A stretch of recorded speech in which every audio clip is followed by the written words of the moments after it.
Hey, thanks for clicking on listening to or watching another episode of the Reforge Roundtable, a weekly podcast where we discuss all the latest gaming news that we think is either most interesting to us or just most interesting in general. And today, little light on the roundtable still. We've had a couple of weeks where I was traveling, everybody was traveling. Mike is still traveling, but Ginger is here with me. Thank you for being here today, sir.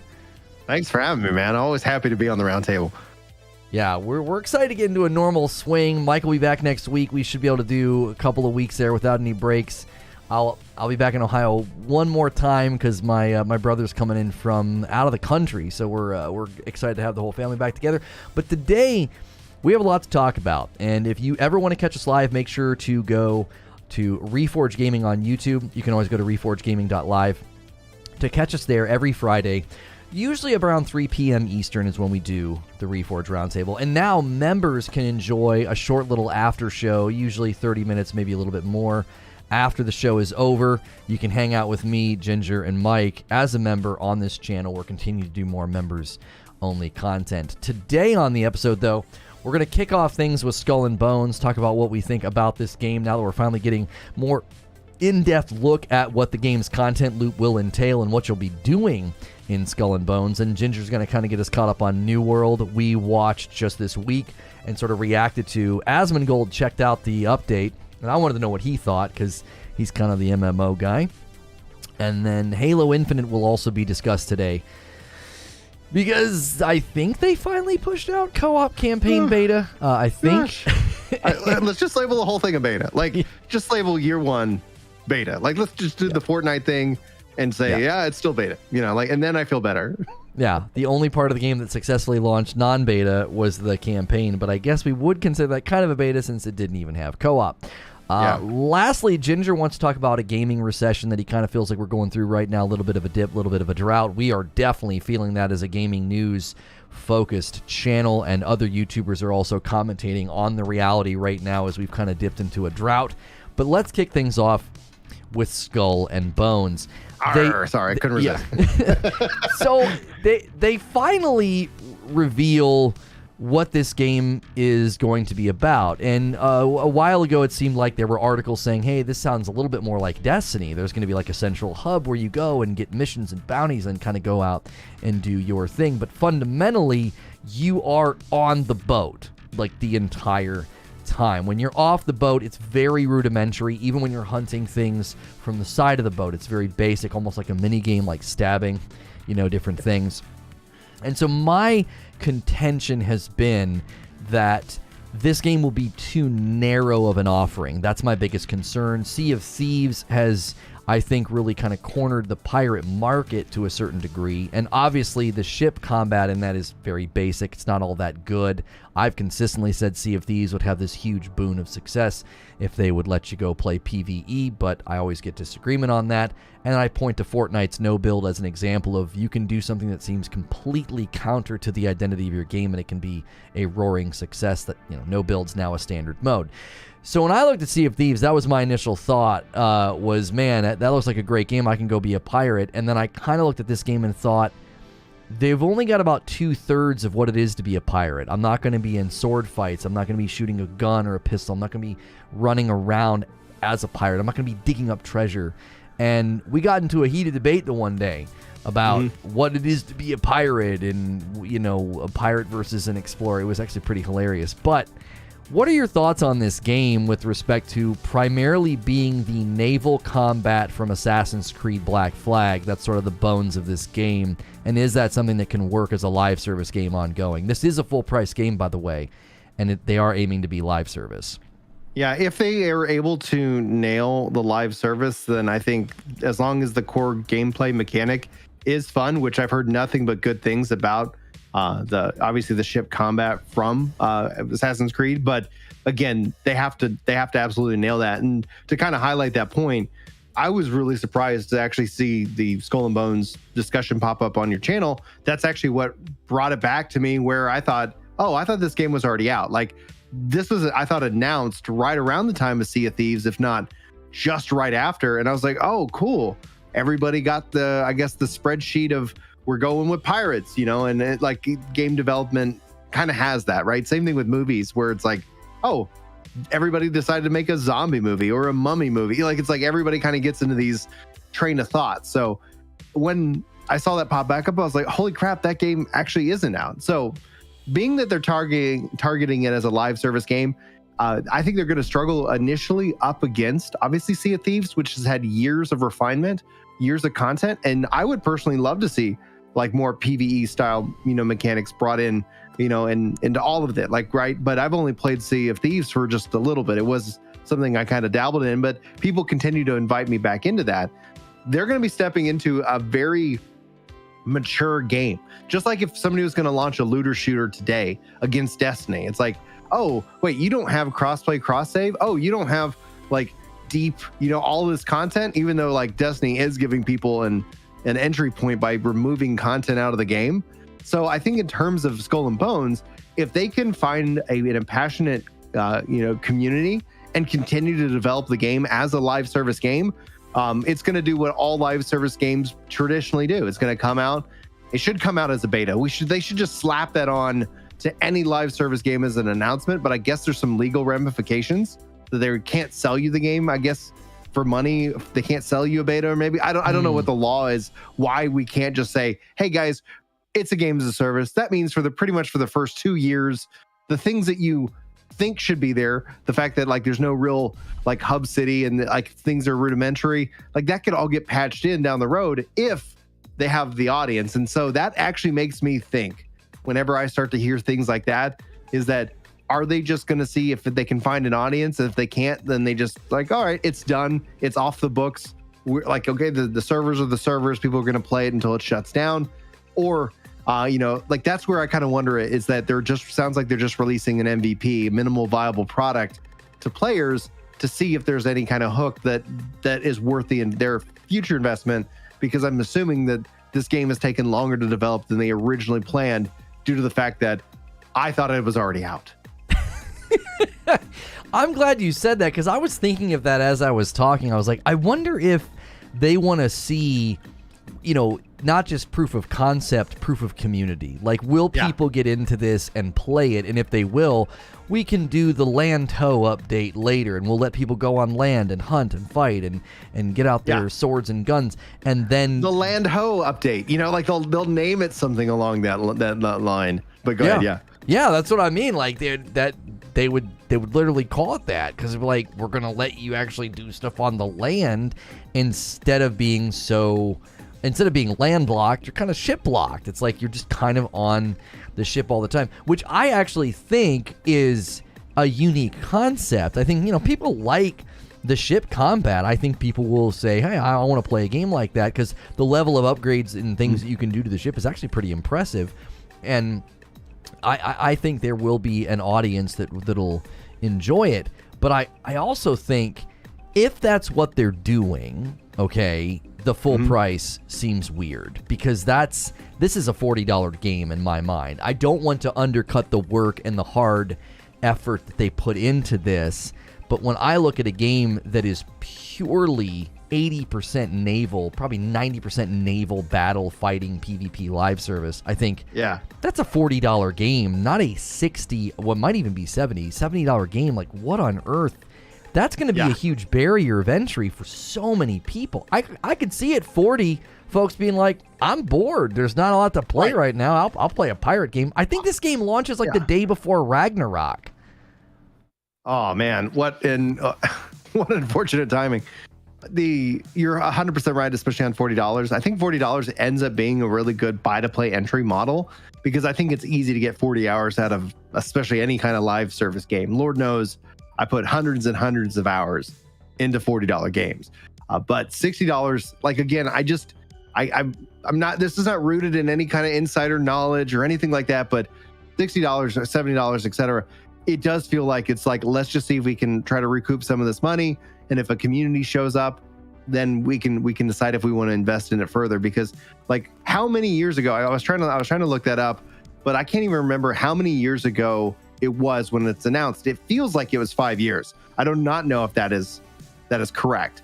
But once you start getting past the 3-year mark in game dev, it gets really, really hard to hold on to the talent that is originally making that game. So you can find a game that crosses the finish line in year 5, 6, 7 that it's like a whole different team behind it that's just trying to get the damn thing out. It's like, it is what it is. And because like they want to get it done because they want to go move on to something else, and they're just like pretty stressed. Yeah. 6 years. Chat's saying 6 years. Like there's an HR problem there. There's a human resources problem there. And games as a service games are hard. They're hard to make. And they take years to mature until they're ready, honestly.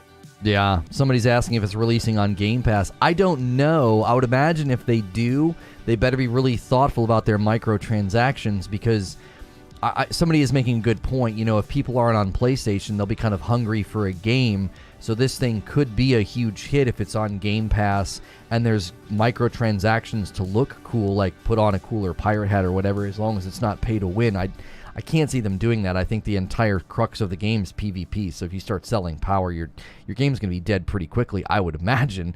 But in my mind, this game's success would rise and fall on people caring a month later. Like you've got to have people that are going to come back. If you've got some kind of a seasonal format, if you've got something ongoing, then they're going to have that reason to come back. Yeah. And that full price point is going to be a danger. With God of War Ragnarok landing the same week, that entire audience isn't going to pay any attention to you for the most part. I'm not going to act like the entire Sony platform is going to turn their nose up to this, but that's a very big platform to have very distracted that week and being like, yeah, Skull and Bones, I don't know, man.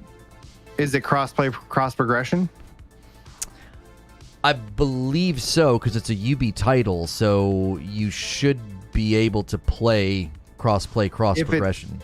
If it's that's going to be the point in its favor. You can't launch a multiplayer game without that, because people might check it out, but then they're just going to go back to where it's easy to play with their friends.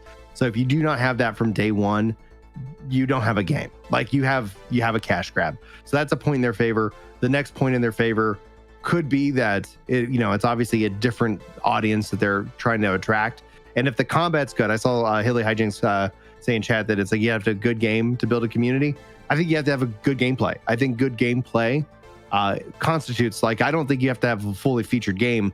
And I think there's plenty of games that prove that point, but they prove it off of a really good feeling, a hook. You get in, you're like, oh my goodness, it feels good. You burn out, and then when you come back, you're like, oh my goodness, it feels good to be back in this game. If you have that element, that's what I would constitute the good game, even if it's not fully featured, even if it's not fully fleshed out, balance issues, etc. We live in the age of the internet. I think the population that gets burned and does not return like forever, like, I think they're actually they're the minority out opposed to the silent majority who is like, oh, I already bought it. I'll go check it out. It's been 2 years. Oh my gosh, it feels so good to be back. So if Skull and Bones can nail that, it feels so good to be back, they're going to have a really good time. If they're just PvP only focused, then automatically you're just taking a huge chunk of the gaming population and cutting it, I don't know, by some percentage, right? Because it's that if you don't have an offering for more, then you're really appealing to a niche audience in the first place. And maybe that's a good way to start as a games as a service. You're like, listen, this is all we're going to be right now. And then if people like it, then we'll continue to develop it. But even if people say it's been in work since 2013, like even if they've had this long development cycle, it could be just a game they're trying to get off their books. They're just like, let's get it out there. It is as done as we're going to invest in on it, and we're going to see if it lands. And if it doesn't, then we've made some money back. And if it does land, then great, we've got a new game as a service game. Yeah, I wonder if there's, because I've had this conversation with people before, and I wonder if there's a way forward for games of service where I've said a lot of these games are struggling because they're trying to do something that doesn't necessarily work without the organic feedback. Like you can't really necessarily know what your community is going to want until you have a community. And I think we've seen that with so many games, whether it's Division 1, Division 2, Final Fantasy, Destiny, Diablo 3, these, No Man's Sky, where the community's feedback and commitment and playing, it's like a symbiotic relationship of, like in the movie where they're making the claymation, in Ghost, and he comes behind. Not that we want to make it like that scene, but it's like you got to work together to shape this thing. And I wonder if with games as service or live service games, they need to start using some type of a phrasing or something where this is phase one. Like phase one is ground level. You got to kind of help us with shaping the game, the expectations, content rhythm, or whatever. Like, we're going to deliver you a game that's worthy of your time, but we're also accepting the fact that, like, we don't necessarily know what you're going to want long term until you guys kind of sink your teeth into it. And I just don't know how you market something like that without it sounding like you want the community to do your work for you, because the optics on that's clearly going to sound like you want us to pay to be beta testers. Like, who's going to do that? I mean, that was the ongoing joke with Destiny, it was the world's longest running beta, and I don't think you want to just flat out come out and say that, but I wonder if there is a way forward for live service games to just be pretty transparent and say, listen, this is phase one and you're a huge part of that. Yeah. The best way to do that, though, is legitimately launch to a selective market, and that could be a regional based market. Look at Lost Ark as a great example.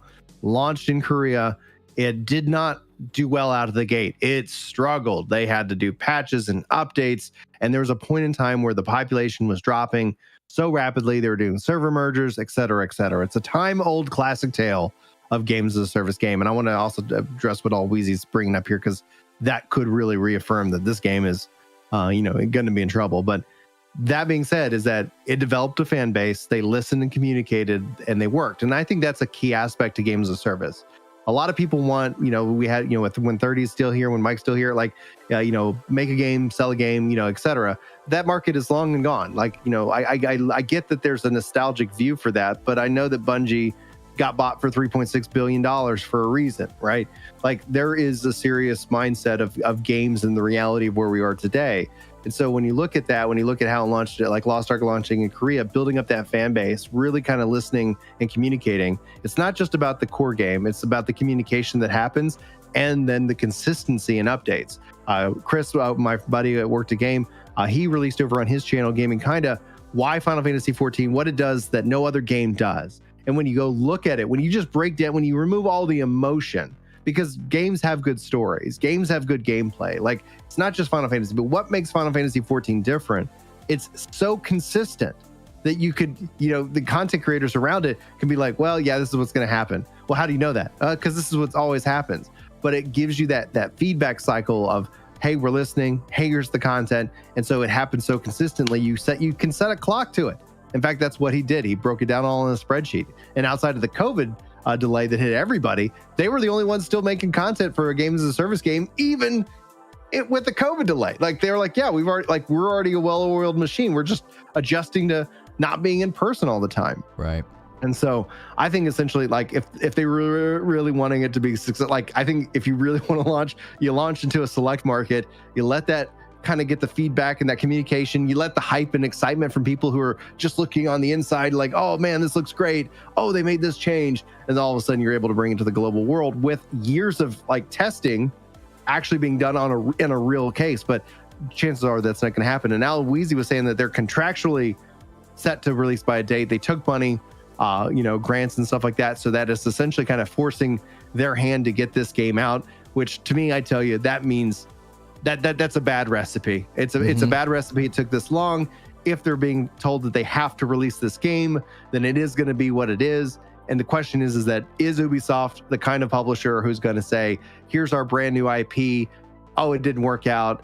We're going to, or I just kind of starts to feel like a little bit like EA and Anthem. And I still submit that if EA like continued to invest in Anthem and did the 2.0, et cetera, they would actually have a games as a service game today that would be worth your time and be interesting, and people would give it a second chance. But obviously we know that they did not take that route, being that it was still one of the most popular games and one of the most profitable games for them the year that it released. Yeah. Just for clarification, Wheezy is saying here that for those that don't know, Skull and Bones has to release because of the grants Ubisoft took from the Singapore government. They have to release Skull and Bones by 2023. I don't remember the exact date. I have a sneaking suspicion there's another wave of game delays coming. I think a lot of these games that are landing in November, December are just going to get shoved to next year. Because as soon as you're on that back half of November, unless you're really confident your holiday sales will be great, because you've got the marketing and maybe the platform and the presence to really capitalize on that, I just see a lot of games getting shoved into next year. And Skull and Bones is one of the ones I'm just kind of waiting for. Like, when are you guys going to let us know that this is not landing? Which would be weird because they just released the trailer and just officially said, oh yeah, November the 8th is the planned release date. I'm seeing things on Google. There's murmurings that it's going to get bumped to March of next year. Forspoken, funny enough, just delayed. We talked about that last time. Well, they delayed. I kept telling people, I was like, my gut tells me this game's getting delayed. I said, I can't tell you why. I just feel like it's going to get delayed.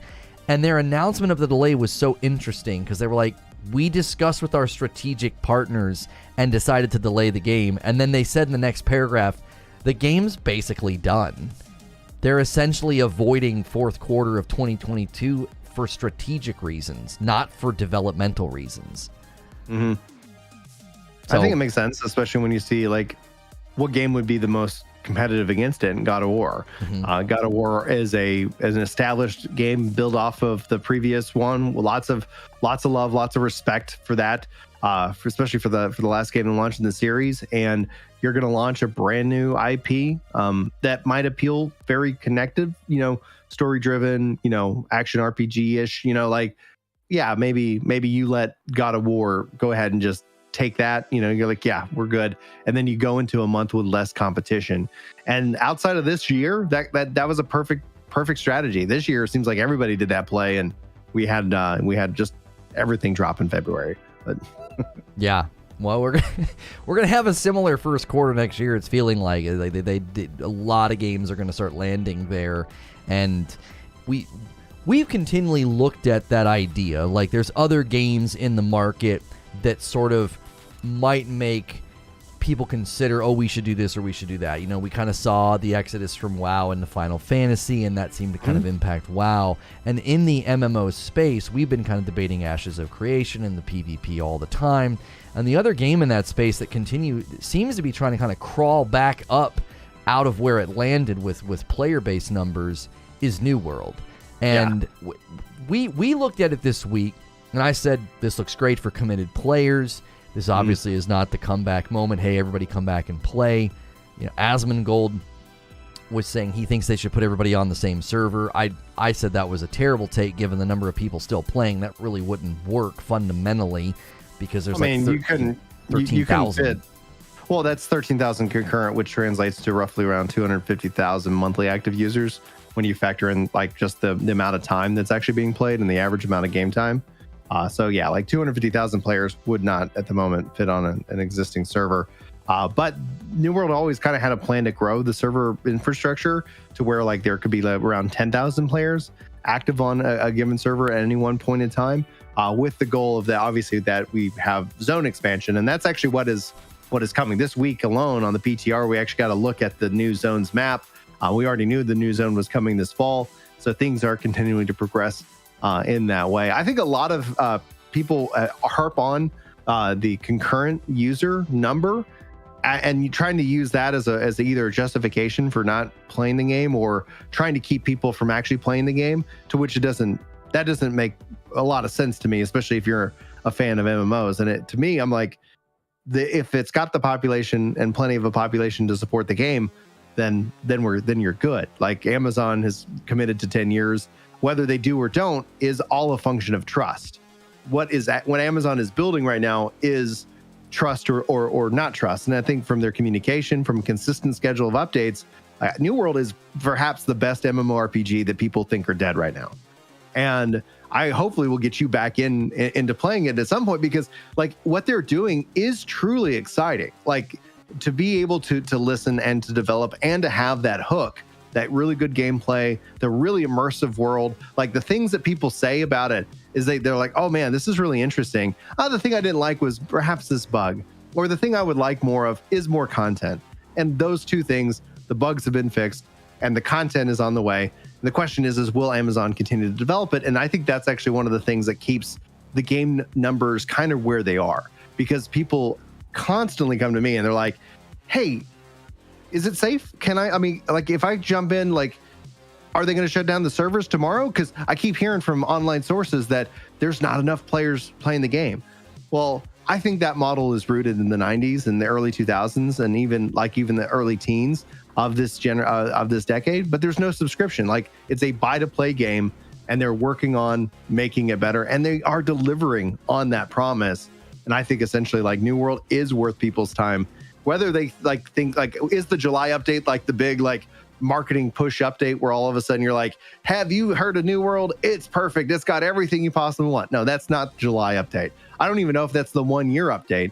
But they are adding in so many systems and content that it is personally exciting for a player. And the reason I would advocate that this is a great time to start is that it has a player-driven economy. You playing the game and earning money and figuring out what you like to do will benefit you in a year and in 5 years and in 10 years. And it's one of the things that continues to drive value through whatever activity you're doing, rather than having everything so copy and paste from the game that you hate and you already quit. And so I see a lot of people advocating that they want New World to be Final Fantasy 14 or even World of Warcraft. And then those same people I've seen, argue and complain about the game that they want New World to copy. I think there are avenues for inspiration, but absolutely, I think New World has something unique and something that they, like I said, they have magic. It's all about refining that, and then ideally getting into a consistent content delivery cycle. So if we end up getting like a new dungeon every quarter, I think that's something that would be very valuable. But they need to kind of flesh out their offerings in terms of more product within the game and the systems to help appeal to a wider range of players. I have 3 takes on this game. I want to see what you think about this. All right. I'm gonna walk through each one. The first one is one that I said the other day when we were watching their recent update, and I was listening to what Asmongold had to say. And something that I said was, if they really want to have their comeback moment and really turn this thing around, really boost up those player numbers, they're going to need something that's a little bit different than new player acquisition or like new player onboarding. They're going to need returning player onboarding. I need to know, if I'm coming back, what in the world you have done. Why is it so much better? What's the process? Because if not, my concern is you'd be drinking from a fire hose and you wouldn't be able to go enjoy the new areas, the new dungeons, the new weapons, the new anything, because you'd say, this game is completely and utterly different. Everything's changed now. What's expertise? What's this? What's a gypsum? What are all these weird things now that I can do? So I firmly believe that that would be almost a necessity. There's almost an imperative on them to say, listen, if you're going to come back, we are going to have some funnel, some onboarding process to acclimate you to what is essentially New World, 1.5 or 2.0, wherever they feel like the game has come. What do you think about that, and how would they go about doing that? Because I do think this game has such potential. It's so fun and good to be in it. What do you think about that? The game is a mountain of potential. You absolutely have that correct. I personally think that the best way about the inviting players back in from a returning player perspective is an announcement of an expansion. I've seen this time and time again. You're seeing this happen right now with WoW Dragonflight, even for the big dogs. Is that an expansion model, an expansion announcement serves a couple things. It's a trust building mechanism and saying, hey, we're committed. Like, we are going to have this, and it's going to be a big content drop. So psychologically, a lot of players, especially who've already bought in, somebody was saying like New World needs to go free. I was like, it's sold anywhere from 15 to 25 million units. If for that 15 to 25 million players, it's already free. There's no there's no financial barrier for a lot of people to go and check out the game and its updates. But an expansion ends up saying, oh my gosh, like, what's happening? To your point, I think if they logged in and there was a little screen like, hey, check out, this, have you done this? Have you done that?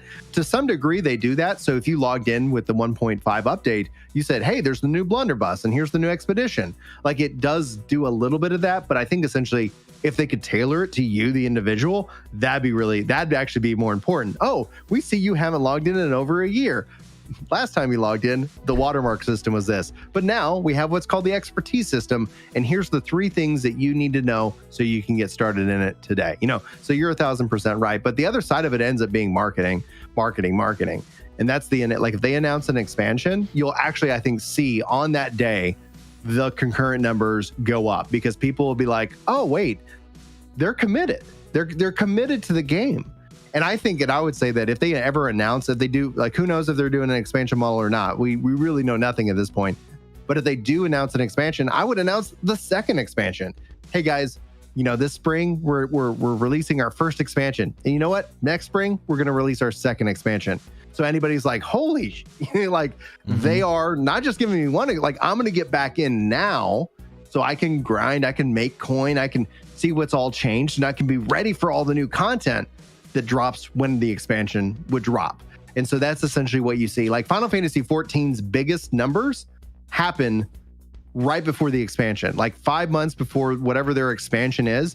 That's where their numbers are the biggest. They maintain through the expansion a little bit, and then they drop off. A lot of people were making and try to use 95%, 90% player retention drop in New World from the Steam charts as some kind of oh, the game's dead, oh, the game's dying. 14 had the same drop, after Endwalker. In fact, Endwalker was its biggest concurrency drop ever. You know why it doesn't matter? Because we trust that Square Enix is going to make 7.0, and we actually know that that's how people play games. They play games in a seasonal hype cycle. The question is that how do you refine the game for the core audience that goes from big update to big update?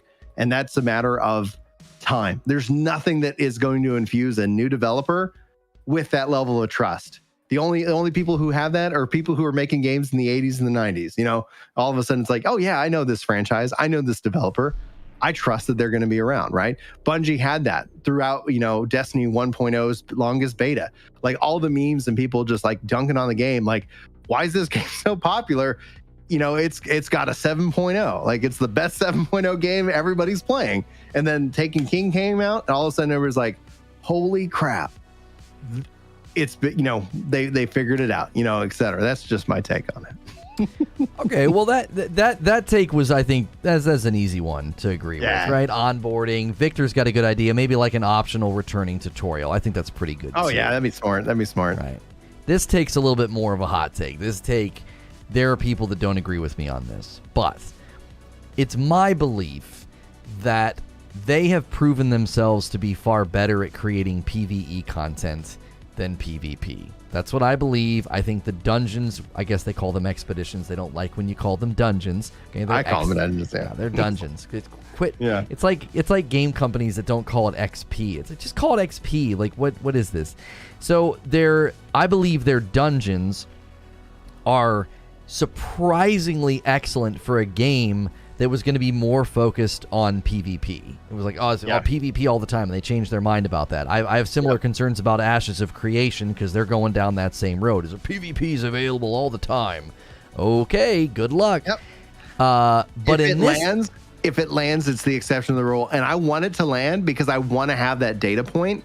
But all data points point to that is just what people say, but how they actually go about it ends up being completely different. Yeah. I've heard there's 10 people in the world that yes, that's what they want. And then all of a sudden it's yeah, but that's not sustainable for the money. Unless those are 10, the 10 billionaires of the world who are willing to fund this, you're going to see this more into that PvP. Please go ahead, because I definitely know I like where you're going. So it's my belief that they have proven themselves to be far better. It's they stumbled upon realizing, oh wow, we're much better at PvE than PvP because their expeditions are excellent. Asmongold had very high praise for their dungeon design. He did. He said, this is one of the best dungeons I've played. And I mean, this is the MMO guy. This is the World of Warcraft guy saying that their dungeons are excellent. I'm going to pause you. Just hold your thought. And then, they limit people from actually doing them. Now that's going away. Yes. But go ahead. Because you're so excellent. Hey, are you doing them? No. Why? Because it's such a pain to do them. Now that's going away. Now that's they're removing that level of friction. And I think that will shine. Continue, sir. I'm going to put two feathers in my own cap. I know people hate when I do this, but when I first started playing New World, I said two things about the dungeons that they have miraculously agreed with me on. I said, first and foremost, these are great. Why do they get left behind? Why can't I go play a hard version once I'm at level cap? They're wonderful pieces of content, and the gear in them is immediately irrelevant. What a complete and utter waste of capital. Ho ho! They ended up agreeing with me. They did that to all of the dungeons to maintain that relevancy, which is pretty smart given the amount of work you probably put into designing them. And then the second thing I said, why are you making me go do stuff like make a key to go run the dungeon? Just let me run the dungeon. Now, they are capping it, but they're capping it to a degree that I think is reasonable. Some people are saying the mutator cap is a little too low. Well, I pushed back and said it's probably better to start low. They can increase it later. It's better to do that than to have to walk it back. So well, the risk also is that you end up making it too high and people feel like, oh God, and it stresses them out. Like they're like, oh my gosh, I have to be running mutators 20 a day so that way I can fully take advantage of them, right? Like there's a psychology within the gamers that is at risk. But yeah, I agree. Start low and then see like, oh, it turns out people really like them. Hey guys, we're going to give you 5 more. Yeah, we can raise the cap. Right. Yeah. Always better to give people a little bit more on the cap than to have to walk it back to be like, oh gosh, it's too high.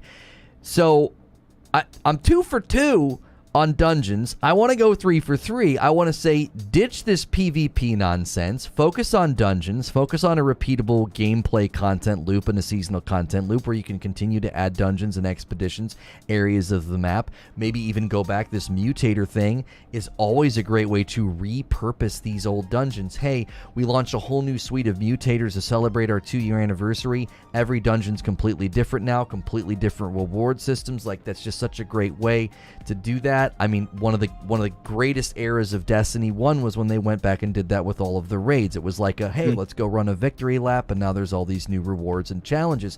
Like, do that and quit piddling around in the mud with PvP. That's one of, I believe, the territory control in PvP is one of the primary things that drove people away from this game. What was the other thing? The end game's not fleshed out and designed well. I feel like you would fix this thing from both ends if you just delved deep and said, we're just going to dig down and do our core competencies. We're good at expeditions. Let's do that. I think that would make this game's quality rise in like just significantly and give them an ongoing model that would be more sustainable than what they have now. It's an interesting question because I'm one who actually does enjoy the PvP side of the game, but in terms of balance in combat, everything right now meta is dodge. And you know, like it's if you don't get hit, then you don't take damage. So everything is dodge, dodge, dodge. Now, they said that coming in the August PTR, they're going to be looking at improving the block and improving the different, you know, armor sets. Because right now it's like you get light armor and you just roll as much as you can, so that way you don't get hit, and that's how you win in PvP. And a lot of people are like, I don't like that meta. I want to be a heavy or medium build. And blocking is that's why I was like, why am I dying all the time? And it's like, oh, you're blocking. Everybody else is rolling. And I was like, okay, that makes sense. But thankfully, they're somewhat addressing that. I think they've addressed part of it with both the OPR and the PvP arenas. But what they absolutely have to get is cross server, because a lot of people might, like you said, like not really be interested in the territory. So we see people who actively look for small servers to go and enjoy their experience on. But then, yeah, if you occasionally want to dip into OPR or into PvP, you're cut off because it's server-based. But the devs also said that that's coming. Cross-server matchmaking is on the way. We don't have an ETA on that. So that should help address it. But I do agree with you that I think the bread and butter ends up being PvE. I think their dungeons are so beautiful and so well designed. And then when you bring in the mutator system, it adds in a whole nother level of challenge, which is great. But it is hard content, which will bring out toxicity, just like PvP will bring out toxicity. So people will leave because they'll get frustrated regardless, because the content all of a sudden becomes challenging. And I don't think that you want to go and cut PvP from this game. But I think essentially, to your point, I think you want to invest in what people are really wanting to do. Like when you go look, I'm really curious to see with these, with the daily, like with the limiters and things like that. Am I hitting my limit? Like, am I all of a sudden running into that where before it ends up being just something that I would occasionally do. It never really was a driving factor, but I think essentially I wonder if they're going to get that kind of feedback, and all of a sudden, yeah, they get PvP to a kind of a, like, that's the game, that's the PvP content we have. We're not going to develop new PvP modes because we're going to be spending those resources on bringing in dungeons. And then I would assume what a lot of people are hoping for at some point, maybe along the line, if they go with an expansion, a raid, because a raid ends up being something that is a big draw point. The question is that what would a raid be in New World that a dungeon currently isn't? And the dungeon is capped at 5 people. Like, do you go and say a raid is 10 people, or is it going to be, like, is it fun, foundationally, like, structured in a different way? I don't know, but I like it. I do know that you're right, though. There are people who have left because they've lost a war and they lost that territory. And, like, I don't know how you fix that without, like, essentially completely changing and getting rid of the faction-based territory control and making it more company-based. But I don't know. I kind of like that as a sandbox thing that's always changing. Every server's different. There's, but there has been the issue of maybe they don't quit, but maybe you see people like navigate to different servers. And a lot of people have complained about that there's a lot of server hopping because, and so then things are constantly in flux. It's a thing I enjoy. Maybe it's something that's just not working out. That's my last take. Like I said, I had 3 takes. My last take is they should consider, they could do it experimental. It could be a pretty big announcement, maybe get a ton of people to come back. They could consider saying, we are going to have PvE servers and just see what the response is. Just see what the response is. Even also just saying in that same vein, like, hey, we're going to have one PvP server. Because a lot of people say, like, that's what they want. Mm-hmm. All right, here, we made it for you. And it's like, and then if it's like, oh man, nobody's on that server ever, like, it ends up being where I see the same kind of thing with content creators, like people who are like new content creators. They're like, oh, you guys say you'll watch me for any game, and then only like 1/10 of you show up. It's like, yeah, like that. Of course, that's how it works, right? Like, what people say and how they actually then respond.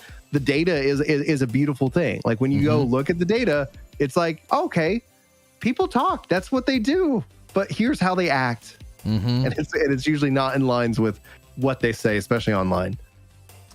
Yeah, I've thought that the PvP people would like people like me to not be on their server, because, like, I'm not going to help you. I'm not going to do anything for you. You don't want me in your company. You don't want me in your clan. Like, I'm not going to do any of that. And they already did that. Every server is PvP, and the numbers fell off a cliff. I agree with Lono. That's not true. The PvP has always, since launch, been an optional flag that you choose to opt in if you want. Yeah. They've not forced it. I'm not sure what he's saying, though. He's saying push out a PvE server. Oh, every server is PvP. I think what he means is, like, PvP is influencing the server, maybe, because the territory control is almost primarily influenced by the PvP. But that doesn't affect you if you're a PvE player. Like, it's like the impact is just more bragging rights. Like, okay, I can teleport into that zone for 3 as off cheaper. It's like, okay. I feel like some of the companies got really cannibalistic, though, and would jack up the taxes, like Victor's talking about. Like, they would get majority control, and then it would just be, like, really unpleasant to play. It's like, well, why am I even going to do this? Yeah, I totally see where you're going with that, and I totally agree. Thankfully, the devs have talked about, they haven't revealed their plan for addressing it, but that's one of the big core complaints is these shell companies, is that they essentially just, it gets to where you don't have real competition. It's all like, it is a monopoly, even though it's not, you can't clearly see the monopoly, right on the surface. Yeah. I want the people that want to play that way to be able to play that way. But I think there's enough evidence to say there's a ton of people that don't. And I'm always going to go back to the no build thing with Fortnite. They threw it out as a test, as a temporary thing. The response was so positive that Epic said, no build is now a permanent mode. And when I played it that night with the guys from stream, I mean, it was so much fun. I got a constant stream of people saying, I've come back to Fortnite for the first time in years. I have to think, same thing for New World. I make the same argument for Sea of Thieves. I'm like, just let people do that if they want to. What difference does it make, especially if the largest percentage of people that would be doing it would likely be returning players? You're not going to suddenly siphon off all your PvP people to be like, I'm suddenly a pacifist. Like I'm gonna go and on these PvE only servers. So I think that would be good for the game. I think features, options are huge. And speaking of features and options, Halo Infinite is just really struggling with their own features and their own player options. So for those that maybe are unaware, Halo Infinite launched without co-op for the campaign. Now, Halo 5 launched without split screen, but they still allowed you to do co-op. But you couldn't split screen. There were things they did with the graphics. It was too intensive for the console at the time to run split screen. I get that. It's rendering everything twice. But Infinite launches with absolutely no co-op, as well as other features like Forge that was a little bewildering for members of the fan base. There are others who act like this is no big deal, that's totally additive. I personally, with as much respect as I can muster, I believe those people are in denial. I think Forge and co-op are just woven into the DNA of Halo, and launching without that was noticeably, I think, a lack or a vacancy. It was like, what is going on here? Well, this week, the co-op campaign beta was supposed to hit on Tuesday, and then it didn't. I guess it hit today, so yay, they hit their week. And it became a bit of a squabble where people were like, well, I had people scolding me for my coverage. They said they never said it was going to be that day. It was going to be this week. And it's like, no, they said that was the date they were going for. And obviously, their flights don't have the greatest track record right now because they're flights, they're betas, they're testing stuff. So where do you land on Halo? Because man, oh man, even this morning we were talking God of War Ragnarok, and people were trying to kind of brag on Halo's sales records. And I'm like, I wouldn't trot out Halo right now at all if you're trying to brag about, victories for Microsoft. It's in a really bad spot. And I have another aspect of this I want to talk to you about as well. It has to do with Microsoft's influence over the game. My mind changed on this, but before we get to that, where do you land on the lack of the features, the Forge, the co-op, and how that's all coming to fruition? It's honestly hurting the game in a lot of ways. Like it literally is. If you ever think about like trust or love is kind of a bank withdrawal, like you deposit and you withdraw. And Halo this entire year has just been withdrawing after, and some people would argue they've been withdrawing since Halo 4. Like they really haven't been doing a lot of depositing in terms of like the excitement and the joy. It's all been just kind of like, okay, just to stick with us a little bit longer. So those features, I heard it. Now, I absolutely love Halo. I actually play a lot of Halo Infinite, despite it getting frustrated. I think its core progression system is absolute garbage. But like when it comes down to it and looking at the season, I was like, this is going to be a very dramatic season because it's so freaking long. I really like the new mode. I like the 2 new maps. Like it's like at its core, like if they were dropping that at a 90-day clip, then essentially you have a month to be excited, you have a month to be frustrated, and then you have a month to do the content. Or like you basically have a month to be excited, a month to do the content, a month to be mad, and then a month to be excited. And it has that natural evolution that I think these games as a service games end up kind of falling into. Like you don't have that long to be mad because all of a sudden we're going to start talking about what's coming next that kind of will, fix that core problem. But I think for like, imagine like this year, this what I call a beta, like year 1 beta for the game. If they had Forge, all of a sudden there's no lack of maps. Like at its core, maybe within the playlists, you play those, they're the curated maps. But then all of a sudden, your friends group and all that, you're making maps, you're bringing back the classic maps. And honestly, I would say if I was in the developer driving spot, that's where like maybe you start to team up with your community and say, hey, you built that map, let's go ahead and bring that in. We're going to go ahead and go over it, make sure that it's not going to break the game when we release it to everybody. But then all of a sudden, like you're crowdsourcing a lot of fixing a lot of the core crowdsource problems.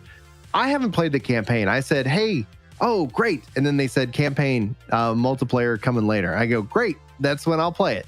So the fact that this is kind of getting delayed, the fact that we're still waiting for that means that I haven't experienced what people said was really good. People have said that the campaign is really good, that it's a lot of fun, that, like they really did a great job with it. I don't know. I'm still waiting. I was promised split screen with Halo 5. They said that we're not going to do that again. But then they went even further with no multiplayer in the campaign. So I'm just not, I was like, I'm just going to wait. Like, you guys are telling me that I need to wait, and so I will. I'm not going to get mad. I'm just going to wait. And then you're going to deliver because I waited. And then it's like, okay, yeah, they said it's coming. Now it's coming as a part of like mid-season, some August. And then essentially the next season kicks off in November, which I hope that the next season is firing in all cylinders. Imagine they come out and say it's a 3-month season. I love how they do the battle pass. I love that I buy a battle pass and I keep it. I haven't finished season 1. I'm almost done with season 2. So once I'm done with season 2, I can hop back on season 1 and I can finish it off at my leisure. Or if I don't feel like it, I can wait.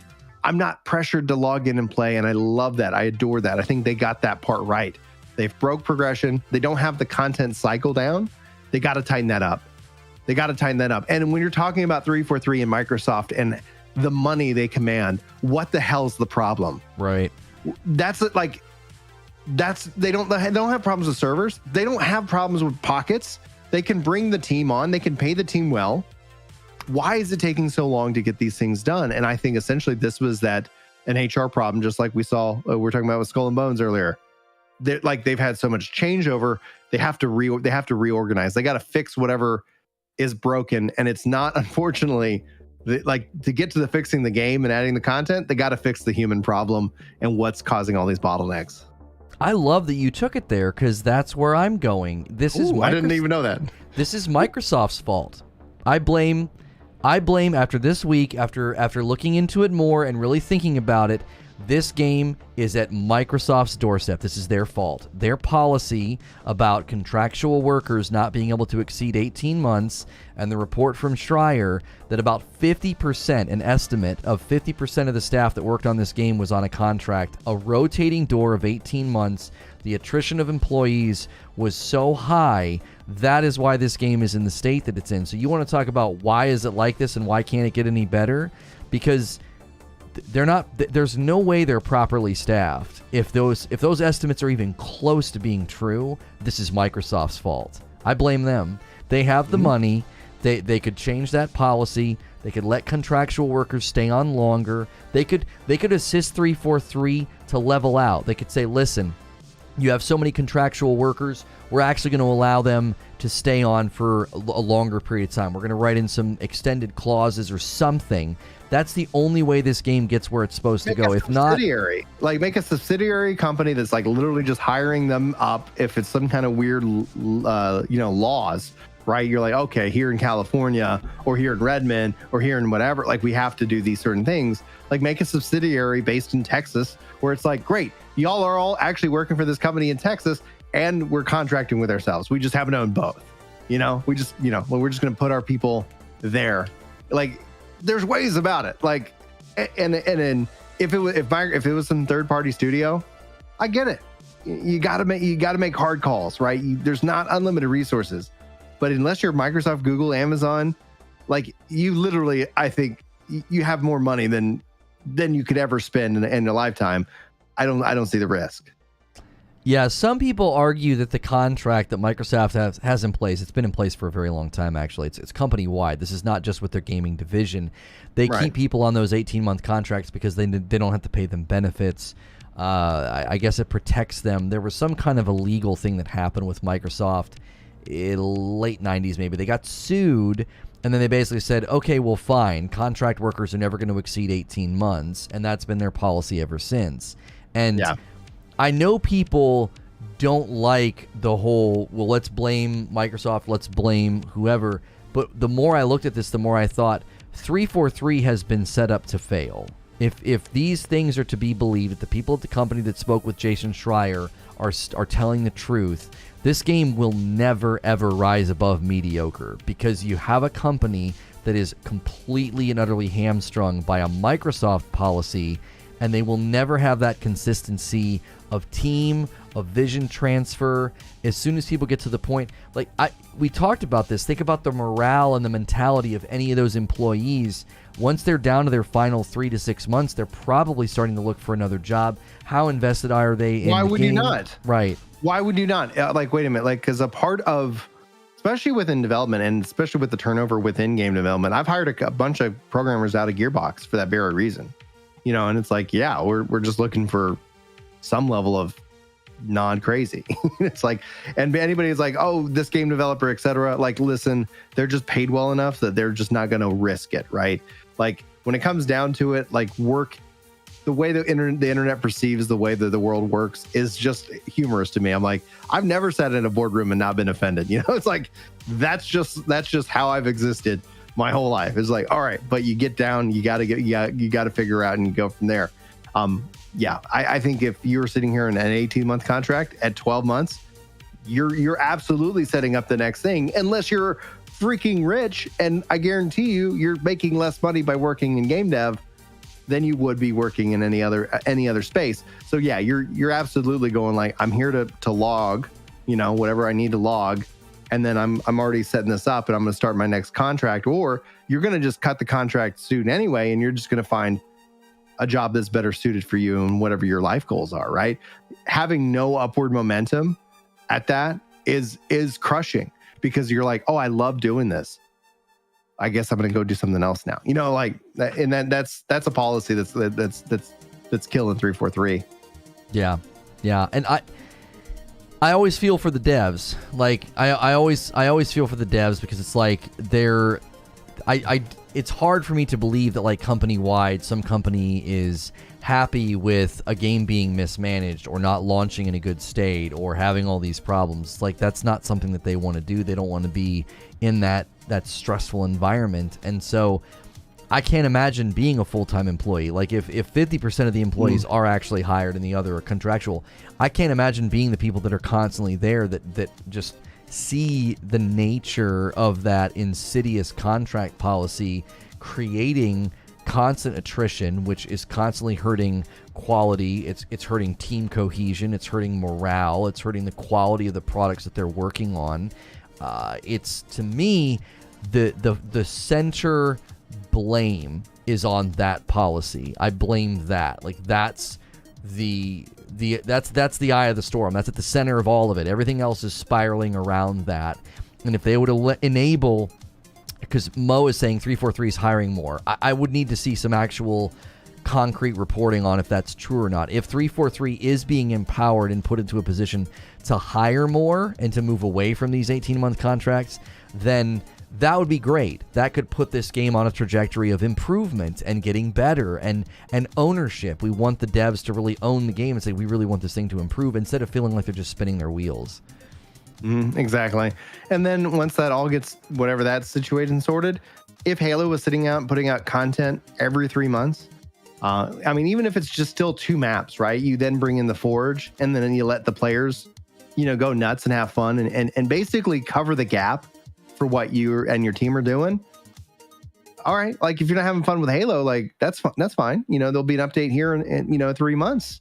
Maybe they'll have something then for you then. And so you're constantly getting that news cycle. You're constantly getting that marketing hype.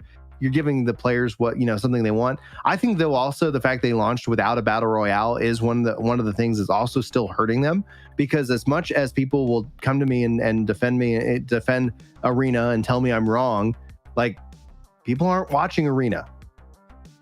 It's not something that is as bringing in that visual audience, which then content gets made around that. And so people are being constantly drip fed in their feed something about some game with a battle royale, whether it's good or bad news. And just having that constant ding and reminder ends up being, like, oh, everything that you've been told about Halo this year, you have the TV show, you have the game that has no content. When I say no content, it's like the great time when season 2 was right when season 2 happened outside the bugs, because you got to experience the new maps, the new modes, and you're like, that was great. And then essentially you go on a break, right? But everything else has just been negative, and that does have an impact on your psyche, even though it will keep you interested in the long run. So if they can tighten up their seasons, they can figure out what their work strategy is there. Then I think a games as a service game, for as many people who say they hate it, there's a hell of a lot of people who should play them. Like, words versus the actual numbers, like, I think it's a wide gap. Well, somebody's saying that should have affected the last few Halo games. I think somebody might say that it did affect Halo 5. They would say that it did affect the quality of Halo 5 and the issues there and the the weird decision that they made and the vision that they had for that game, it likely could have been related to the 18-month policy. We also don't know that, was this a slow process? Like, did they slowly get 343 turned into a company that just had more and more contracted employees as opposed to full-time? Because that, if you think about what that would do to a company, slowly but surely the people that are on staff would say, we don't like working under Microsoft. We don't like what this is doing to the company. I'm out. And you would just slowly have this outward trickle of full-time, which then means you have to make up that with contracted workers if you're trying to fall under that policy. If like Microsoft's like, listen, we don't want you hiring, just continue to use contracted workers. So you end up with, you know, like if we imagine the staff was like 80-20 working on Halo 5, slowly working towards this 50-50 split that these people claim the company was in, that's almost an insidious process. Like, what if that's why Rare has barely done anything other than Sea of Thieves, and even Sea of Thieves has taken a super long time to really flesh itself out. If you think about when it launched, like, Rare seems like the shell of its former self as well. Like this, the policy at Microsoft seems to be, and this isn't on Microsoft Gaming, this is Microsoft parent company policy. Like, this seems to be at the heart of what's hurting these companies that get purchased and fall under that umbrella and that ownership. Yeah, I 100% agree. And again, like, I think it did impact Halo 5, but I'm also rooting for them because I feel like a Halo Infinite, from a gameplay perspective, they got it. It feels great. Now, there's weapon balancing things, like all of that. I'm never really concerned with like, oh, they have to tweak this or that. Like, if I love playing it, like, you get me in a match, this is great. But then I'm just like, I want more of it, and the more isn't coming. And the more in the past has been solved with Forge. The more in the past has been solved with progression that makes sense, right? Like, the more in the past has been solved with that. I think Halo 5 though was one of the weaker offerings, you know, where when it's all said and done. But, you know, people are obviously going to have a favorite Halo game. My favorite Halo game right now is still Captain at 3. You know, it's like I'm still chasing that high. Well, let me sneak this one in here then as a topic before we end with the one you want to talk about, the gaming recession. This is related. Yeah. This is related because we got into a Starfield debate this week, and my theory, I believe we're going to get confirmation of this one day. Somebody at Bethesda is going to talk to the press and confirm this. I believe that Starfield's delay is because Microsoft is making them put it on the Series S. And I believe that Starfield was originally planned to be a PS5 timed exclusive. There's rumors about that. And then I also think it was only going to be on the X, the Series X, because we read through a number of quotes about the slower memory and the smaller amount of memory in the Series S being a problem. And when we look at Starfield's performance issues, even in their own trailer, you have to wonder, is this thing struggling to run on Series S? Like, are they having to take time to optimize it? And I wonder if part of the contract when Bethesda gets bought is Microsoft says, listen, the S's sales projections are wonderful. It's selling very well. We want that game on Series S, or it's going to be a really big problem for us because you're now a first-party company. You're now a first-party title. Well, imagine selling somebody a console and then saying they couldn't play a game. Especially a first-party title. Yeah. I don't know. Like, well, I would obviously have to wait for any kind of documentation or any kind of like expose that comes out along those lines. I think essentially it is unfortunate that they got delayed, but I think it ends up being that everybody's still kind of trying to figure out game development in a distributed world. And I can't understate the fact that like the COVID really hit a lot of people. Now, here in 2 or 3 years, once establishments, protocols, models, when it comes down to game development modeling, as a software engineer, get to know you, a client, better and your system better, my projections get more accurate. My quotes get more accurate, right? But what you probably have here is that you have long form development, things that take time. All of a sudden you have a big global thing that takes people out of the normal operating, ways. And then all your models aren't made for that. So when somebody would come to me, like if I was in charge of Starfield, and if I was like, yeah, I'm really good, I know exactly how long it's going to take us to get these features done, all of a sudden my projections can become wildly inaccurate. And because there's factors that we can't really fully understand or study. And so when we come back to it, same thing with Halo, same thing with the development of Halo. It's probably the same thing with New World, same thing with any of like all this stuff. It's like everybody got hit by this, and you have to learn to figure out what that looks like going forward. Now, can they get it to run on Series S? I think so. I mean, we have so much scaling technology. We have so much okay, well, what would it take? Well, lower resolution. Okay, like that's just the trade-off that you're going to get. Same thing with a graphics card, right? But what it does mean for the development cycle that I don't see a lot of people making talking about is that the reason why console development was so much easier is that you and I knew the platform that you were on. So your platform was exactly like everybody else's platform. But now you have a Series X, Series S, but you're also developing it for PC. You got multiple graphics cards. You got, especially when you get on the PC side, multiple configurations, multiple SKUs. So all of a sudden, any of these things could cause a problem, and you got to do way more testing now than you ever had before. You got to make sure that all of these things are being done and tested, and that just takes even more time. And so we've seen even stories about like how even companies that are just built around testing games are hurting for people. Like it's like there's just so much more work now to be done, and they're struggling to find people, and so prices are going to fluctuate and go up, and that's not necessarily a bad thing. But we even saw recently the testing studio for Blizzard recently unionized because they were getting their butts beat because of how much demand is out there and all the different supporting platforms. So that would be my take. Just, I mean, again, as a fly in the wall here, not actually knowing specifically if that is what is happening. I made a bold prediction. I said that I think AAA games that are third party, like they're not owned by Microsoft, if they're truly trying to build a next-gen game with all the bells and whistles and all the good stuff, if it's going to be multi-platform, if it's going to land on PC, Xbox, and PlayStation, I made the bold prediction that there will be some next-gen games that skip the Series S. They're just going to say it's not worth the trouble. Do you think that that's a possibility, or that no one's going to be willing to sacrifice that reach? Because the Series S is selling very well, but is it going to be worth dealing with the increased workload of we got optimized for the weakest system on the market? I think that's when you see the bigger push for cloud gaming, because then essentially they're like, oh yeah, Series S, you got to cloud stream it. Or you see more cloud compute, like requiring online access, internet on Series S, where the X would just handle it. So you would have to have some form of cloud compute and or streaming, most likely based off of the investment that a lot of people are making into streaming. That if they do that route, it would be that, yes, you can play it on Series S through xCloud.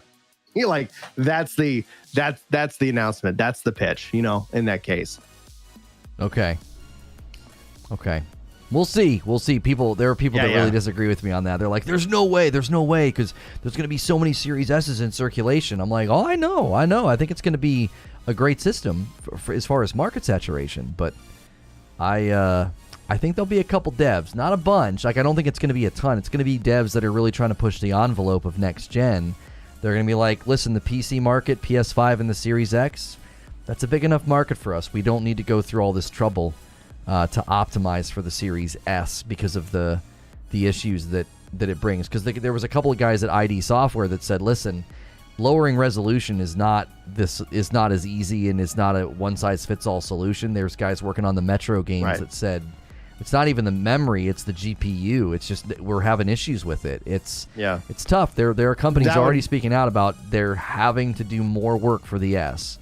That would be a Microsoft call, though. Like the developer could say, like, yeah, we're not going to support the S, but if Microsoft's like, if you want it certified, like it's got to run on Series S and X. So that would have to, like, that would be an absolute Microsoft call. So if that did happen, that means that they said, okay. But that's where I would sit here and just say, I'd say they pivoted from we got the cloud. Like, cloud is Series X, right? So it's like, hey, use your Series S to boom, and we're gonna use our tech to enhance it, right? We're running on whatever it's called, the Samsung TVs now. Like, if they do that, it would be a marketing spin. I don't see that happening this generation. I see that being something where they say it runs on Series X and whatever the heck the next generation is.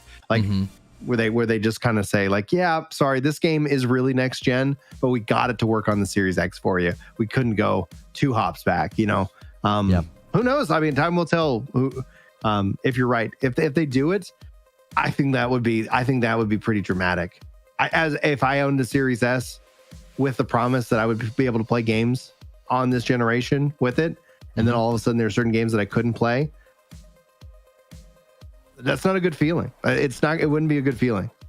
Oh, of course not. And Microsoft has the vested interest in getting people to do, like, if you're right, like the cloud solution, but the developer might say, listen, we're not invested in your ecosystem. Like, we don't want our game on cloud. It's not going to look or run as well. I played some games on the PlayStation Premium Cloud as well as the Xbox Cloud, and that latency and that input delay, it hinders. It hurts the experience. And I could imagine a developer being like, we do not want our game played on the cloud like that. It's not going to be the next gen awesome experience we're looking for. So we'll keep our eye on that prediction, because that's one that I threw that out there, and I was like, we'll see if it happens, because I said, yeah, I bet you summer of next year we'll see some trailers and some announcements, and they'll just quietly not say the S, because there's even some games right now that just sort of softly and quietly delayed, and they just dropped old gen, and they didn't really say anything about it. And I'm like, yeah,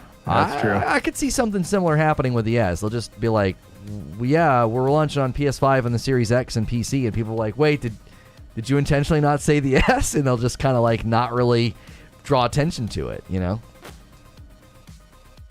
Yeah, it's going to be interesting to see. So obviously time will tell. Time will tell. One thing, though, is that we kind of been hinting at throughout this entire discussion is what the fourth topic is the upcoming, or at least the perceived upcoming gaming recession. And to set some context as to why I think we're talking about this here is that I was on recently the ACG podcast, and we were talking, and he was talking about how he's talked with Yang Ya and Skill Up and a bunch of other like YouTubers, and everybody is feeling it, right? Like they're all feeling this massive dip. And so we were starting to theorize, and I really love to get your thoughts on this specifically, but we were starting to theorize that it's 2 parts in terms of it. Now, generally speaking, when it comes to recessions, gaming is usually considered recession proof, being that if people have less money to spend, you can buy a game and you can get a lot more entertainment value for $60 as opposed to like going to the movie for like $60 and getting 2 hours of entertainment. So gaming, it tends to actually benefit during a recession because it ends up being a bigger time invested, like a bigger time sink for your dollar. But what we're actually looking at, though, is that in terms of gaming, it's more about game marketing, which I think across YouTube, I don't know if anybody's ever looked at their CPMs. We've seen a big old dip in that regards. So the 2 theories is that the industry blew its load in February with all of these games. So from just a big game announcement, just a big game extravaganza, that all happened early in this year, and people are experiencing a natural game drought, which games, years have times in which there's just not a lot of games that are coming out each and every week, with the exception of Ninja Turtles. If you guys haven't played the new TMNT game, it is absolutely amazing. But the other theory, though, is that with like everything going on in the world stage, they're still doing and investing in making games, but they're just right now, especially pulling heavily back on their marketing. So you're not having a lot of hype and a lot of news cycle stuff right now, because also they're not doing a lot of ad buys, especially. So you're not getting inundated all the time. Now, that doesn't mean that you're not getting an ad. It just doesn't mean that you're getting inundated with as many ads. So talking again with Carrick, and him talking kind of behind the scenes with the other bigger YouTubers, everybody's just kind of seeing this big old drop. And there could be obviously more factors at play than just that. But I'd love to know your thoughts, Lono. Like, are you feeling are you feeling any kind of dip in viewership? Are you feeling any kind of dip in engagement? Is it all just a YouTube algorithmic shift? Or like, are we seeing kind of right now, everybody's just like, well, I'm still playing games from February. There's not like all the stuff is coming in November next. Like we have a big old gap. What do you think? Yeah, we felt it this week, especially because we call it, Creature and I say, we just made that up. Like, if we have to just kind of grab something and create a show out of thin air, we say that's when we're just making stuff up. Like we're being facetious when we say this, right? We're not being like actually genuinely making things up. We're not like lying or whatever. But it's like when there's no big significant news, we're just kind of like, what are we going to talk about? And we 100%, every day I got on the phone with him today, he was like, it's dry out here, bro. There's nothing happening. And I think this is normal for where we are right now. I don't think it's normal in the gaming world up to this point, but I think it's normal for where we are right now. Mm-hmm. And what I think is happening is a couple of things. I do think at one level, video game companies are reevaluating their marketing because the era of, hey, put out some crazy trailer and hype machine 4 years in advance and then, you know, trickle things out for 4 years. I don't think they're doing that anymore because, number one, developers might be getting a little bit more vocal and saying, this is so counterproductive because when you show a product that early, it's never going to look like that once it finally launches. Like Watch Dogs, The Division, Anthem, virtually, I don't know, any game that decided to show its head that early, it just doesn't end up looking like that. So I think that is happening. I definitely think marketing strategies are shifting to shorter windows of time that could be a little bit more effective. I also think they're just thinking through organic marketing because, I mean, Apex Legends certainly probably had an impact on rethinking the idea of like leveraging streamers, leveraging YouTube, leveraging those funnels because you don't have to have targeted marketing. That is the market. Like, that's the target. Like, that they're there. They're watching these guys play. And so I think that's having influence. The other thing that I think is happening is people don't want to do too much too soon. So June was like hot and heavy, and then everybody goes quiet in July. Okay? Yeah. And then I think it'll kind of ramp up again because there's a lot of releases in August and September. And so that's what I'm starting to feel, that rhythm of like everybody kind of goes crazy and then everybody goes quiet. And then everybody goes crazy and then everybody goes quiet. I feel like that's kind of intentional because everybody's pining for something. Like, please say something. Like, look at what happened when there was a leak about the God of War Ragnarok release date announcement. Yeah. It wasn't wasn't a state of play, wasn't more gameplay. It was literally, we're going to announce the release date, and they didn't do it on the leaked day, and everyone lost their dadgum minds to the point that, like, Cory Barlog's like, can you please stop harassing our employees? Apparently people were sending explicit images because I guess that makes you feel better about the delayed announcement. And that's just something that's so disappointing about gaming culture, though, is that, A, it didn't come out of official channels. It came from leaks. We run into this all the time in Final Fantasy 14. People will data mine stuff, and then people will go and assume things based off of data mining, and then the real information comes out, and it isn't exactly matched the envisioned thing that somebody thought of, and then people just rage. And honestly, like, I think that there's probably a bigger psychological problem in that, is that, guys, like, you're looking at leaked information. That means it can change. Like, just accept that. But there's like when that happens and people get that mad and then they go off and do like things like that and harass devs, like, I think there's something else wrong there. Like, that's not, I don't think that's natural. I don't think that's a healthy reaction to the event. And I'm sure I'm gonna piss somebody off with that thought, but oh my gosh, like, sure. As a dad, I'm just like, all right, let's take a break. It's time to turn off the games, son. And it's time to go play some baseball or something. Let's go get some vitamin D in our system and see if we feel better. Yeah. Like, some of these people definitely need to get help, but I do think that was indicative and a great example of what happens when everyone's sort of starved and dying for something. Like, please just say something, please just announce something. And I think it's actually working in their favor. Because God of War Ragnarok got way more press and way more people talking about it because everyone was dying for them to just say something. I was a little irritated with them because they updated the placeholder date in the store like the day before Summer Game Fest. I felt like they were kind of manipulating the public a little bit. I'm not going to like scold them for that, but I do think people get to the point where like, can you just freaking say something? And I think the entire gaming community, as well as the industry, the marketing, the developers, I think they're monitoring that and seeing if we go quiet for a while, it's more effective when we finally say something. So the rhythm this year has very much felt like everybody's just agreed to shut up for a certain amount of time, and then all of a sudden, it starts all coming out at the exact same time. There's also just the sheer volume of certain games. Modern Warfare 2 hits. Nobody wants to say anything when that happens, when they release something. God of War Ragnarok hits with an announcement or something. Nobody wants to say anything when that happens because they know all the algorithms, all the impressions, all the discoverability gets squashed beneath that, like you're living in that shadow. So I also think that's another element at play, that when the big boys start talking, everybody else is like, don't say a freaking word. We got to wait 2 weeks now so that we can get more top of mind, more presence, and more of a footprint with our marketing budget. Yeah, you're 100% right. That's one of the things that, like I was thinking, as kind of alluding to that third category, is that we've kind of started, and the algorithms themselves, in a way, are dictating when and how things then get consumed. My thought also, in terms of like why it feels like there's this bigger dip, is that I feel like when you look at the past couple years, especially with COVID, like summertime was big, like the numbers were big, and when you start to think that maybe they were inflated because people were just at home, and then all of a sudden it's like people aren't stuck at home, and they're like, I'm out of here, like I've got to get out of the house, I'm gonna go do stuff.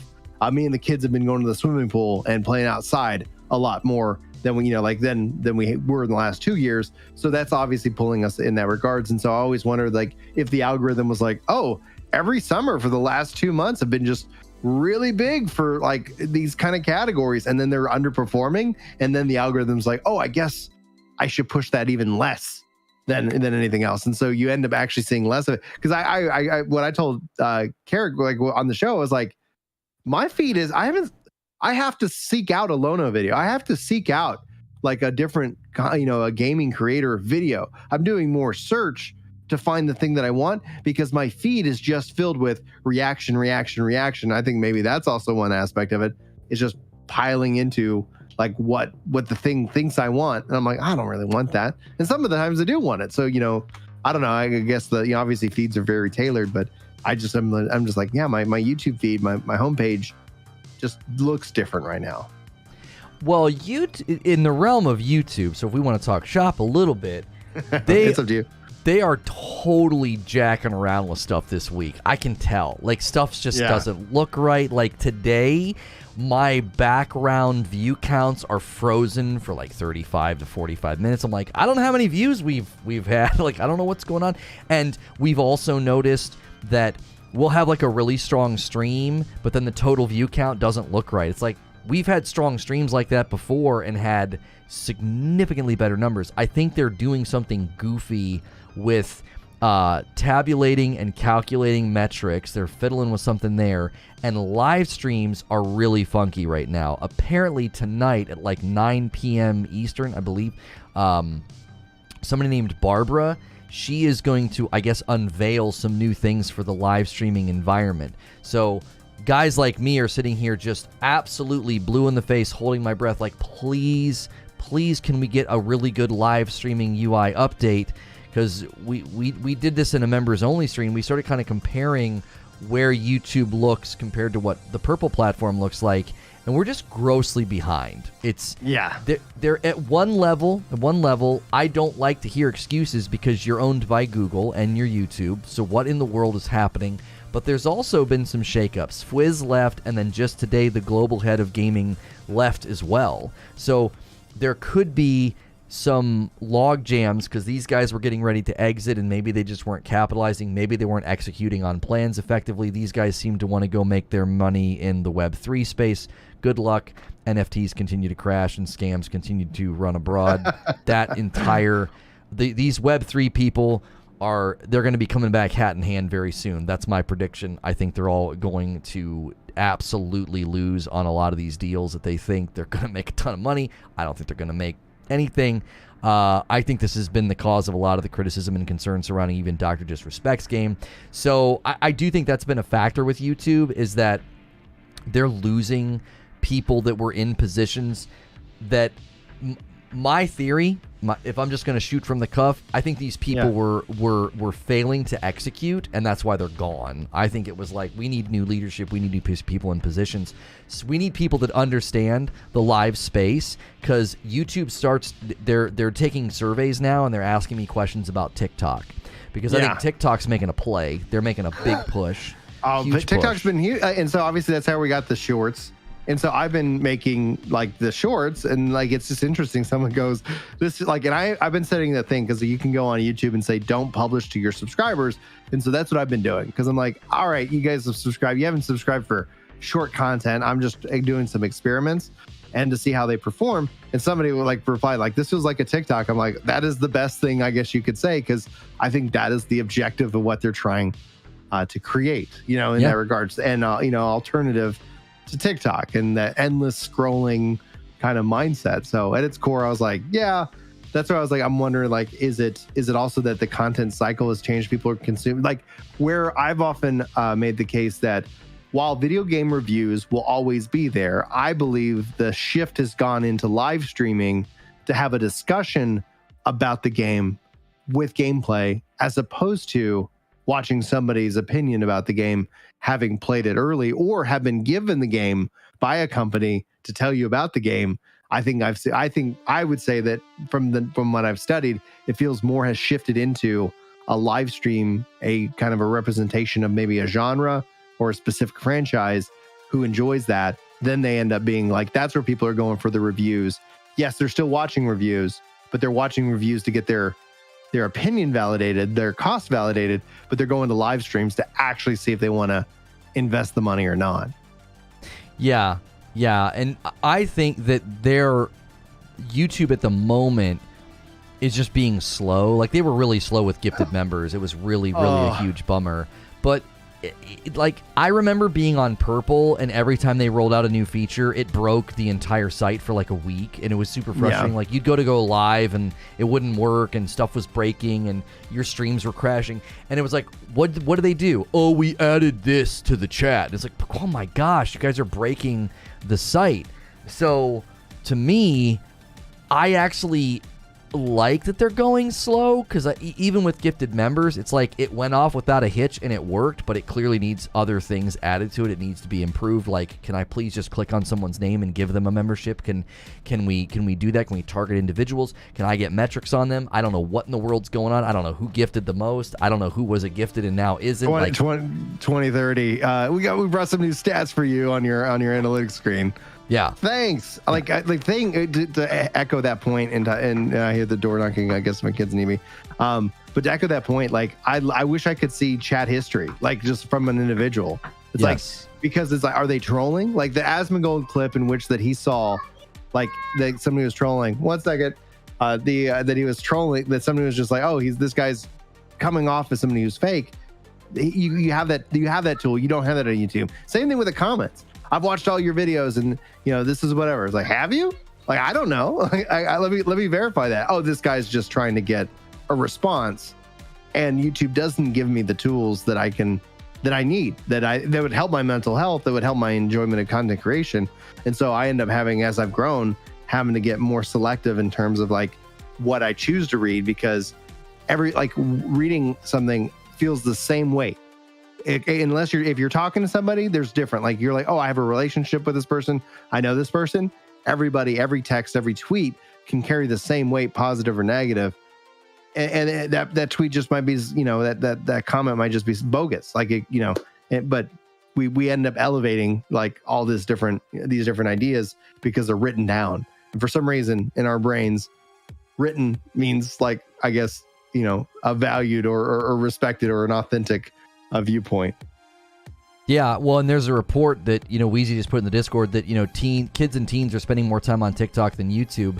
I said this the other day. I said I think this is actually going to hurt Twitch long term, because I don't think Twitch is adapting to the landscape. Yeah. I think they're just stuck in that live only environment, which they've cornered that market. But I think in 5 years or so, that generational shift's going to hurt them the way that Facebook got hurt by the generational shift. And I think YouTube has got to be paying attention to this and thinking, okay, we need to adapt to the generational shift. We can't get left behind here. So I do like that they're having polls and they're asking me about TikTok. They're trying to offer something that seems similar to it. And now they need to start offering things that are similar to Purple, because YouTube could essentially approach the digital content creation realm the way that kind of like Amazon approached the book realm. Like they sort of took over more than just digital reading. They took over industries essentially. And that iteration and that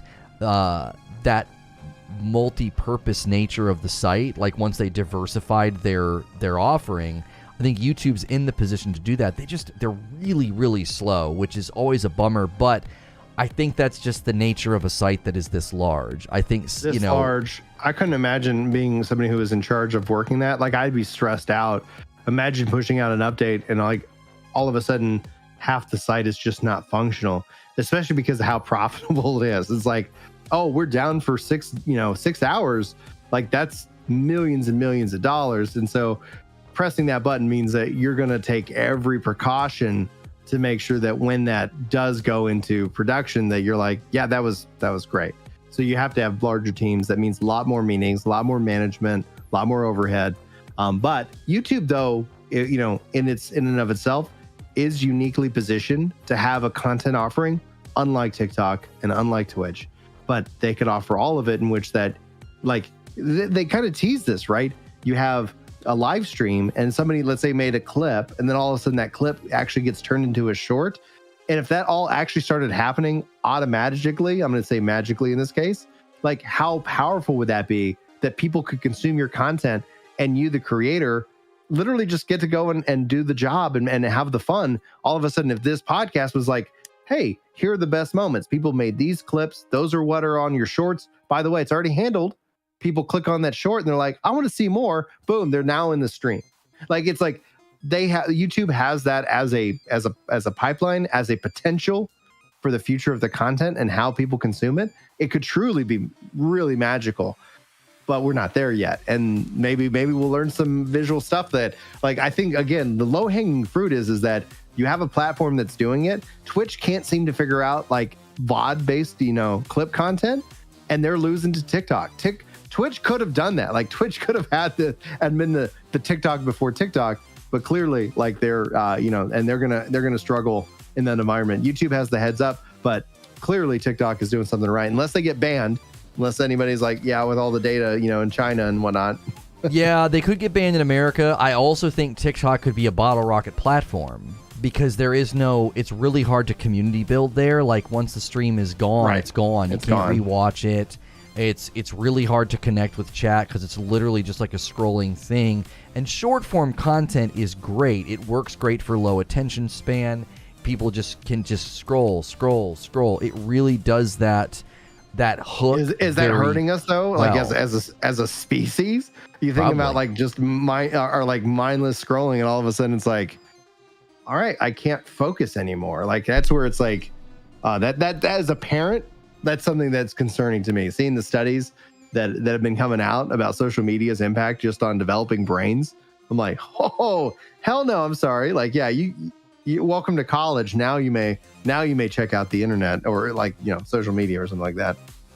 Yeah, and I wonder if that's going to inherently make TikTok a short run. Like I think think one of the reasons that TikTok is wanting to do this big push into gaming, into streaming, is because I think they know if we're just this short form content, if we're just this sort of non-community focused content, this will be a short run. It'll be a good run. It'll be a very lucrative run, but it'll be a short run. You have to have something to get the users to come back, I think, in a more communal sense, because I do think that is something that led to Twitch's growth and their continued dominance of live streaming environment. It's the communal aspect. I think that is something that both TikTok and YouTube have to consider. Is it's not just about getting the views. It's not just about getting the clicks and the ad revenue. You want those people to be coming back in an almost systemic way in a communal sense, because then it's far more likely that they're going to fall into monetization structures, because TikTok has already launched paid memberships. Like, you can give somebody, you know, $5, $10, $15 or whatever and get a little logo next to your name and get little emotes. They're already doing that.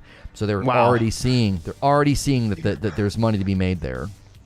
Well, I'm glad they're seeing that there's money to be made there. It's like, I'm kind of curious to see if YouTube comes out and be like, we turned on gifted memberships and then we made endless amounts of money. Like, it's like, oh my gosh, the feature cost us $5 million to develop, and all of a sudden we made $5 billion off of it. You know, so like, I'm kind of curious. I don't think they'll ever share this kind of stats, but I know it's been very beneficial to me. And when we talk about ad rates and like potential gaming recessions here on YouTube, like y'all over here with the green name tags supporting the channel, supporting Lono, like that is such a powerful and freeing aspect, so that he doesn't have to go and sit here and, you know, have to try and you know, create controversy. Like, you see that, it's like, yeah, like y'all support makes, like, I think the best content on the internet possible. So I just want to say thank y'all for y'all support of that man. Well, I appreciate you saying that, and I do appreciate the people that have gifted members or become members, because I've told them before, I've been saying this lately, is that at some level we're trying to foster a new culture on YouTube, because there's not a spending culture. It's like, if you like live streams on YouTube, I don't live and die on ad revenue. I can't be running ads every 30 seconds. I can't be running ads every 20 minutes. That would be absolutely disruptive, and it would devalue the product significantly. And the members, both gifted and new, that's the only way something like this grows and flourishes into something that's larger and scalable and just continues to improve and great value, right? If we don't have those members, we don't have anything, which is one of the reasons why we've actually started doing more members-only content, which we're getting ready to go into some of that right now. We've actually started to do an after show for this roundtable. It's just a great way to kind of hang out with me and Mike and Brian whenever we're done with the show. And so we appreciate people that are members, and we want to get that little touch every day of the week, basically. That's what we've been doing. Like, every day of the week, we'd spend the last 30 minutes to maybe sometimes an hour to 2 hours just hanging out with the members, as well as Friday night. So if you're listening to this and you're not a member, you can become one. You hit the button. A bunch of you are. And so we're going to be redirecting to that shortly. For those of you that listen to the show weekly, or you listen to the show as a podcast, you can always check us out live on YouTube. Just go look for Reforge Gaming, or you can go to reforgegaming.live. And then, Ginger, tell them the best place to find you and your content. The best way to start is over at Ginger Prime. If you guys ever follow any of the links, etc., that is the best place to start. I usually, so that is my more variety game channel, typically focusing in on RPGs, probably 99% like RPG discussion, etc.